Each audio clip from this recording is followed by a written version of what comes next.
Pep Talk UK, Pro Beez and the German Whip. Like, share, comment, subscribe. All that to Pep Talk UK. So, Canelo Alvarez, yes, has done it once again. Has unified once more at 160 pounds, defeating Daniel Jacobs by unanimous decision. Can you argue the outcome of this fight? Probably not. My opinion is Canelo took it by 3 rounds, and I'm gonna break down the fight for you real sharp. Now, Canelo knows in these big fights how to manage 12 rounds.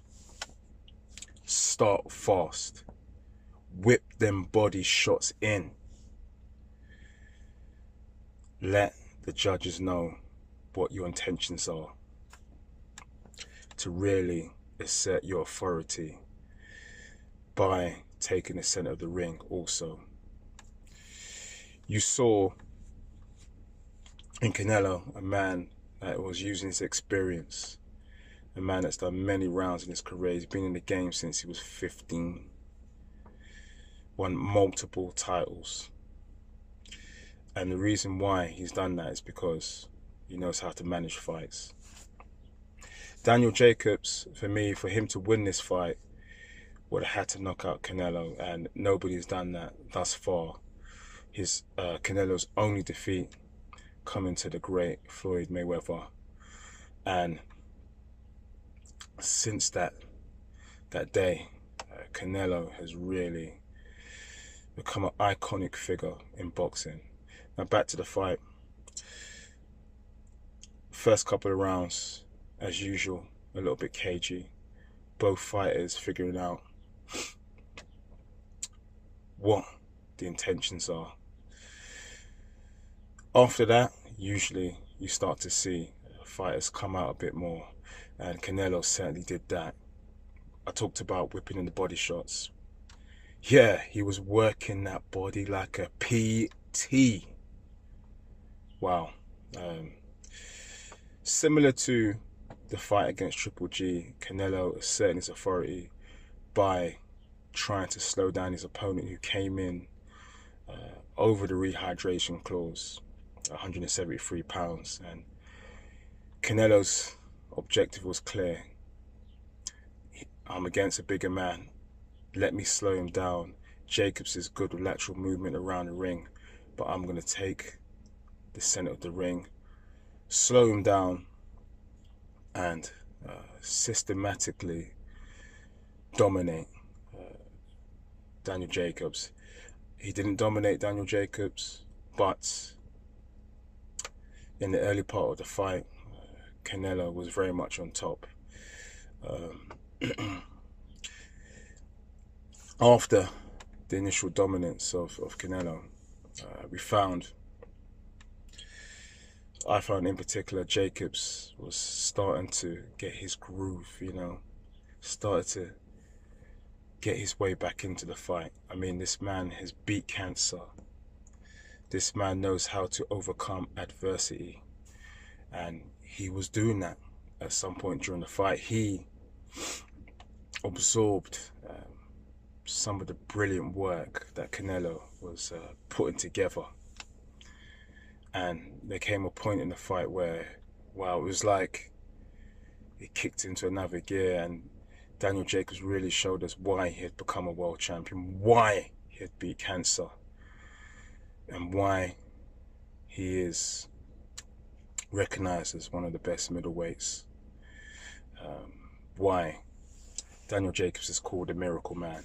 So he started to slow down Canelo, and to do that, you've got to have some conditioning. Maybe that was part of Jacobs' game plan, to absorb the initial onslaught, or the initial barrage, as it were, from Canelo, and then come into the fight a bit later. And he was effective. I think in round 9, he hit Canelo with a shot, and Canelo I'm not saying he was shaking, but he definitely felt the impact of that. And that shot really slowed down Canelo. And Canelo was starting to gas. But Daniel Jacobs, you know, for all of his lateral movements and his technical ability, didn't have that power to really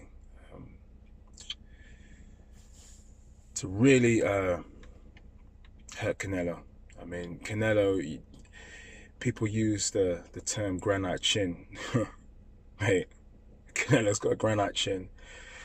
Some of the punches he took from Triple G, sorry, in their second fight, showed that you can hit the man your best shot, but Canelo will keep standing.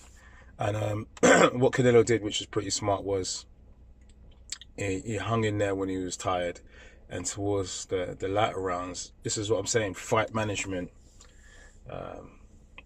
won the last couple of rounds to me, and he knew that would be enough to sway the judges. He's been doing it for a long time, and you can see why he's been a world champion at multiple weight classes. So I thoroughly enjoyed the fight.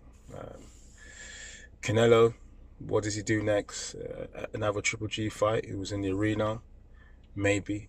But if that fight happens again, the younger, fresher fighter in Canelo, for me, has got that. Triple G coming towards the end. It's not going to help. He's not going to help himself getting in the ring with Canelo again. And that fight won't happen until the latter part of 2019 or even 2020. And Triple G will be a lot older.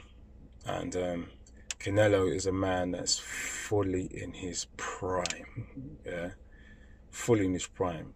So we'll wait and see what happens with Canelo. Maybe he'll go for that remaining strap and try and get a fight with Boo Boo Andrade.